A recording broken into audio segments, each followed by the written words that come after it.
Sí. Regresamos, estamos en Ecos de Mirabal, transmitiendo desde Radio Universidad y también desde el Face, ahí desde la página de Ecos de Mirabal. Muy contenta porque está conmigo y yo le doy la bienvenida con muchísimo gusto a Alberto Atié, un personaje, creo yo, a nivel nacional. Un personaje porque no pocos se atreven a hacer las denuncias que tú has hecho, Alberto.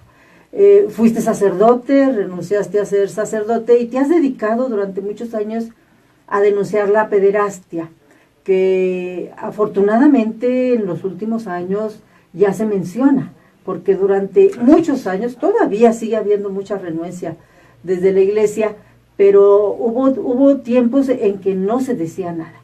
Y entonces a mí me gustaría que tú me cuentes poquito tu historia y qué haces.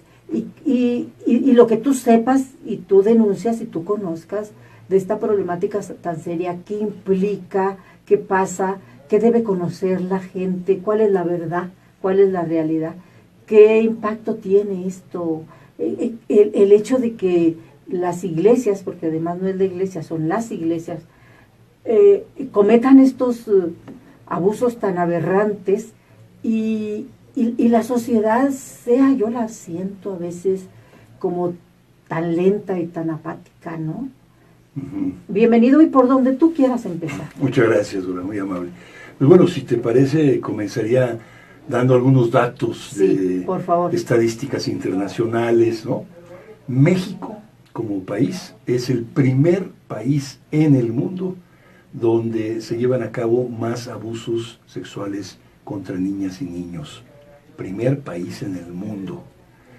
Del número total, del 100%, más o menos un 75 a 77% se llevan a cabo dentro de las familias. Sí, Para que veas un poquito sí. Un problema que tenemos a nivel de imaginarios. México pareciera un país muy hospitalario, muy familiar, promotor de la familia, todas estas cosas que nos llenan el corazón y los sentimientos mexicanos, pero por otro lado es un país muy agresivo en contra de niñas y niños, en primer lugar al interior de las familias. Sí. Esa es una necesidad de explicación, de comprensión del fenómeno y de explicación del mismo, ¿no? ¿Y por qué yo he insistido mucho en el concepto de pederastia, más que solamente abuso sexual? Sí. Porque el abuso sexual lo puede cometer cualquiera, en su gran mayoría lo entendemos como acto de niñas, niños o mujeres, etcétera, ¿no? En realidad la pederastia implica la autoridad, la confianza, el acercamiento de personas que parecería que no son capaces de cometer estos actos. Papás, abuelos, tíos, primos, gente cercana al mundo familiar, en donde cuesta muchísimo trabajo tratar de entender cómo es posible que siendo un papá, una mamá, a veces muy pocas, son menos siempre las mujeres, pero también papás, abuelos, tíos, primos mayores, hermanos mayores, cometen estos actos en donde utilizan, manipulan su cercanía y autoridad moral o autoridad docente en caso de maestros, maestras, menos, la autoridad religiosa, la autoridad deportiva, la autoridad médica. Es decir, usufructúan su autoridad para adentrarse en el ámbito de la confianza de las familias o de los grupos donde están y buscan la ocasión en niñas, niños con situaciones de vulnerabilidad emocional por problemas familiares, problemas personales, y se aprovechan de las circunstancias para abusar de ellas o de ellos, y lo hacen de manera continua muchas veces, es decir, repetidas veces en uno o varios lugares, como es la pederastia clerical, y forzan, amenazan a las víctimas de que si ellos llegan a decir algo, sus familias o ellos mismos van a sufrir consecuencias atroces como la muerte, la violencia física, etcétera, ¿no? Sí, hay control físico y emocional. Entonces, la pederastia implica un control emocional, primero, una manipulación de la conciencia de las niñas, de los niños, y a través de esa manipulación luego viene la violencia sexual, el abuso que puede a veces llevar extremos de violencia hasta la muerte misma, que son muchos menos obviamente, pero ha habido casos donde han terminado asesinando a sus víctimas, ¿no? Para mezclar esta especie de placer con el sadismo y el abuso del poder. Entonces, en ese sentido, hay que ubicar a la pederastia clerical, que es a la que yo me he dedicado más, como un porcentaje menor del familiar, pero, y aquí está el tema doloroso y grave, por eso, como tú decías, a la gente le cuesta mucho, de que sacerdotes, utilizando obispos o cardenales, ¿no?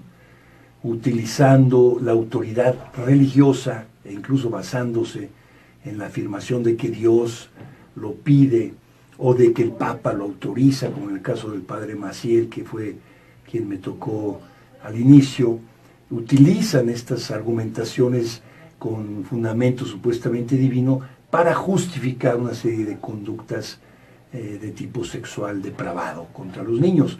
Las niñas y los niños se sienten desconcertados, a veces preguntan si eso está bien porque les han dicho o porque saben que no está bien, que no es bueno, y el depravador o el pedrasta se encarga de querer convencer de que por supuesto que está totalmente legitimada la conducta, que no hay nada que temer. Maciel confesaba. ¿Te tocó conocer a Maciel? Me tocó conocerlo de lejos, conocí más a víctimas de él, a legionarios de Cristo, ex legionarios de Cristo.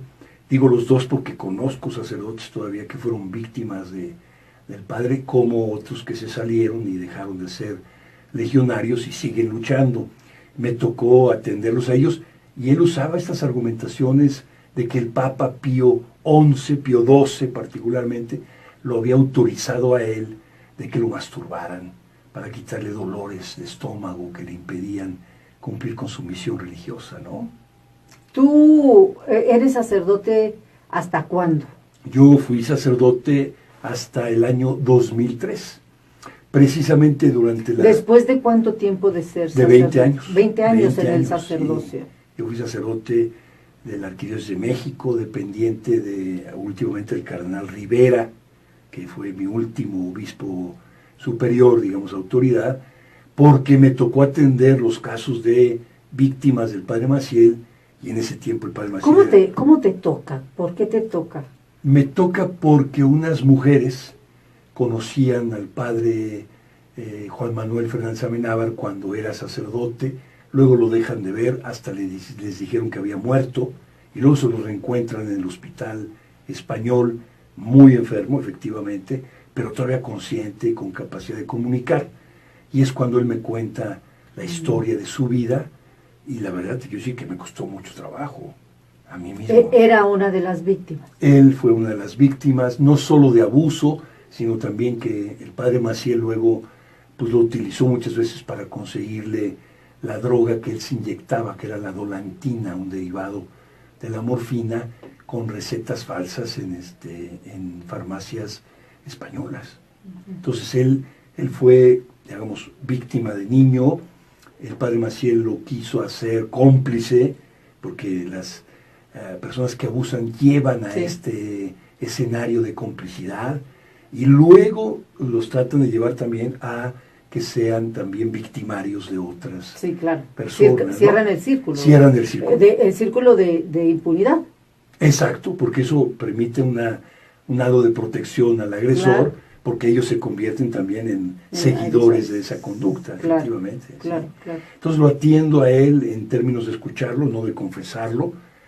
Al escucharlo me siento desconcertado, pero la labor del sacerdote no es validar las palabras con hechos, a ver, tráeme pruebas. No. Es aceptar lo que ha pasado y acompañar a la persona a que se encuentre con Jesús, con el Evangelio, y pueda, dos cosas fundamentalmente, que yo fue lo que le propuse y él aceptó, perdonar al agresor, muy difícil, él no quería porque quería justicia solamente, ¿no? Y yo le dije, te invito a perdonar también, porque tu corazón puede quedar limpio de cualquier sentimiento, coraje, odio a la persona, pero por otro lado, vamos a buscar la justicia y yo te acompaño. Y en esa búsqueda de la justicia me di cuenta que la institución no estaba dispuesta a buscarla, ¿no? ¿Por qué? Porque estaban implicadas personas para ellos muy importantes, en ese caso el padre Maciel, cercano del Papa, muy amigo del cardenal Rivera, y el cardenal Rivera lo había protegido y lo siguió protegiendo hasta ahora, nunca se ha desdicho de sus conductas o palabras de protección, aunque todo ha salido a la luz como cierto, como verdadero, ¿no? Entonces me toca atenderlo y ahí es donde yo me doy cuenta, uno, de los daños a tantos niños que querían ser sacerdotes. En el caso de Maciel se calculan más de 100 víctimas de su agresión y manipulación religiosa, y por otro lado, de cómo la Iglesia maneja los casos. Por eso la pederastia clerical. De esconderlos. De esconderlos. Que esto es totalmente inconcebible, porque bueno, la sociedad pues religiosa acude a estos jerarcas pues de la Iglesia, sacerdotes, etcétera, pues con la fe absoluta, con la fe no nada más en Dios, sino la fe en esas personas como los representantes de Dios, ¿no? Sí. Y se entregan esta sociedad, estas familias, junto con todo, y hijos y todo, a la Iglesia, pues. Y porque tenemos además una sociedad muy, muy religiosa, muy necesitada, pues, de la religiosidad. Sí. Y entonces, hay por ahí algunos, hay que decir que algunos, no todos los sacerdotes son abusones, pero habrá algunos. Y entonces, todo este predicar de la Iglesia, de los grandes jerarcas, de que la gente debe ser buena, de que la gente debe ser noble, de que además es la única manera de salvarse, ¿no? Toda esta prédica tan importante se nulifica absolutamente cuando se esconde la pederastia, ¿no? Sí. ¿Con qué calidad moral la Iglesia anda dirigiendo en el terreno emocional, ético, moral a una sociedad, ¿no?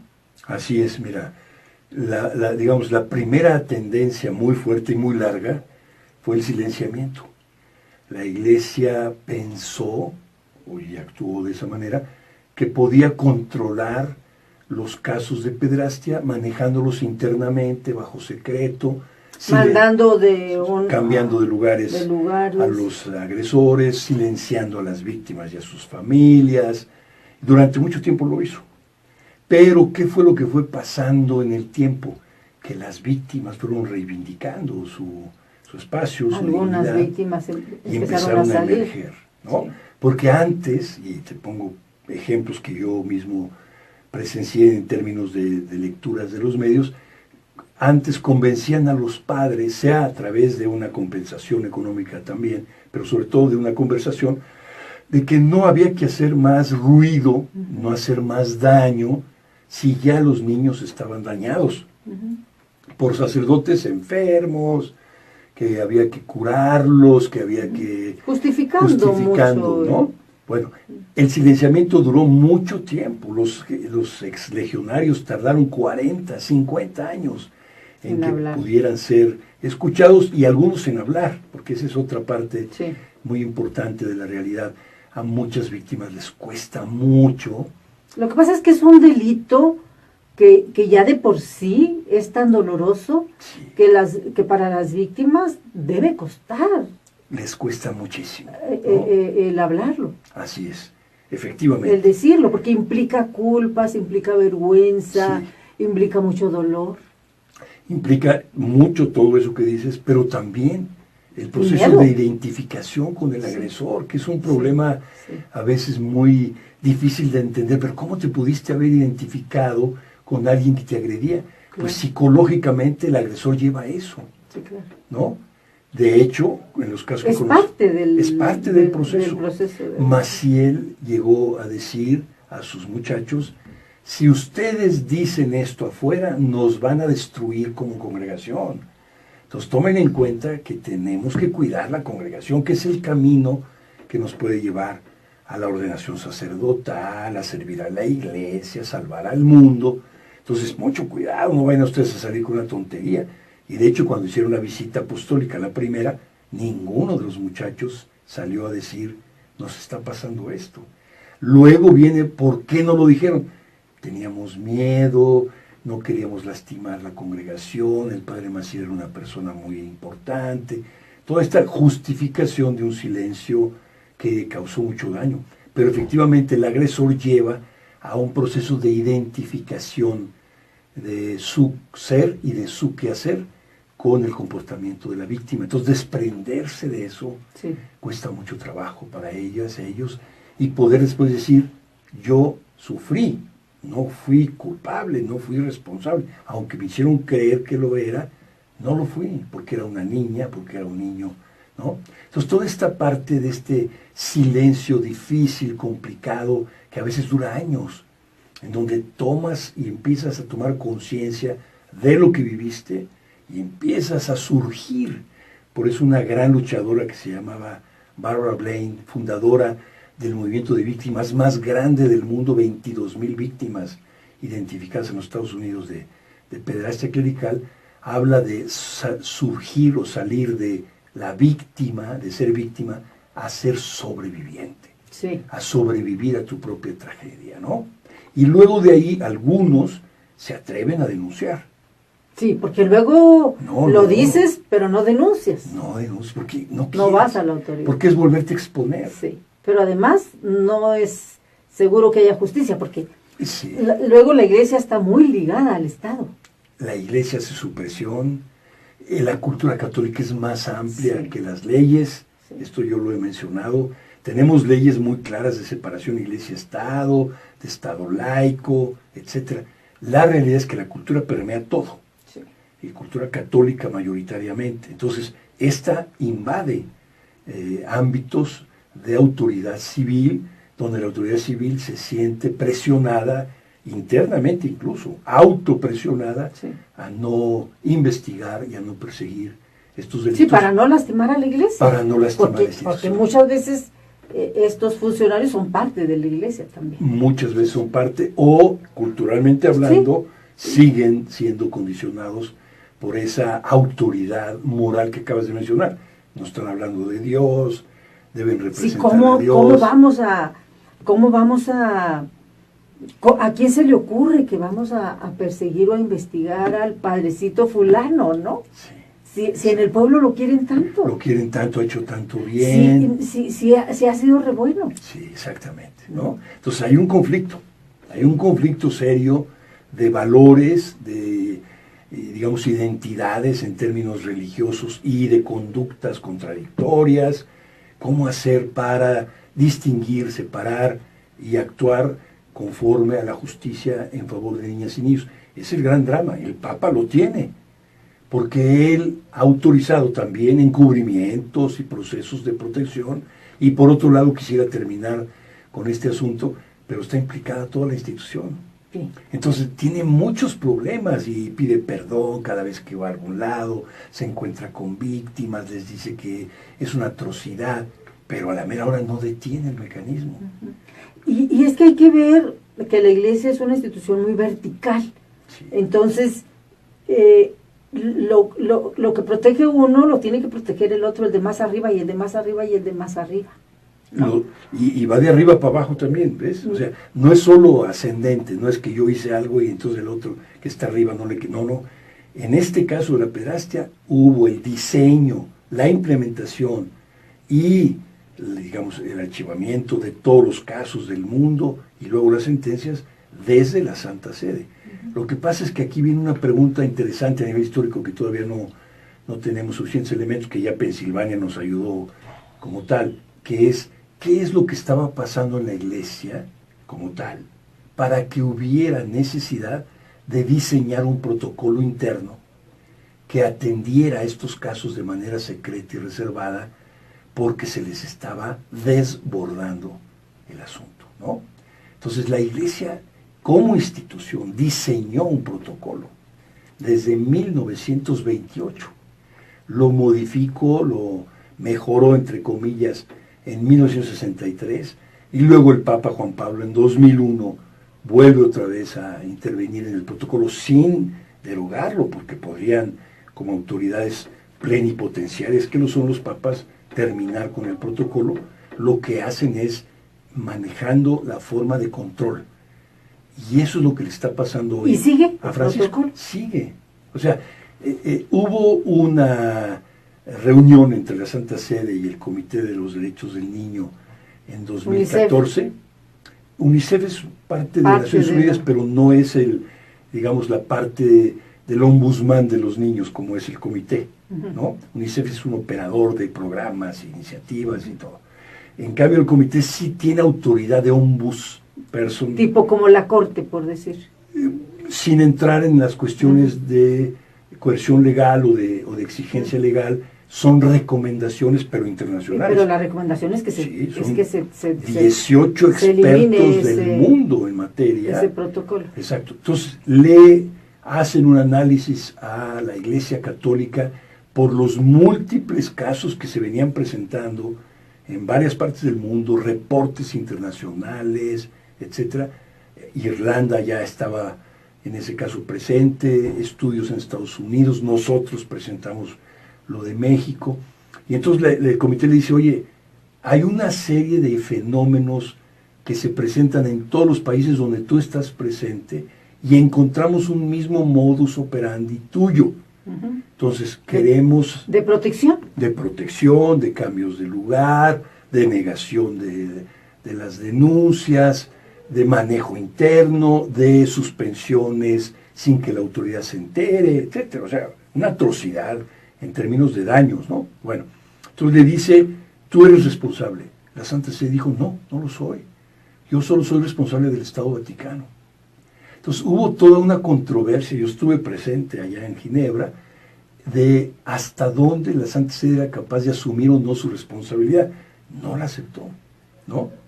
Ahora, hoy que vemos el caso de Pensilvania, que acabamos de ver el caso de Australia, de Canadá, el caso de Irlanda que ya se había presentado, el caso de Chile, todos estos casos en el papado de Francisco.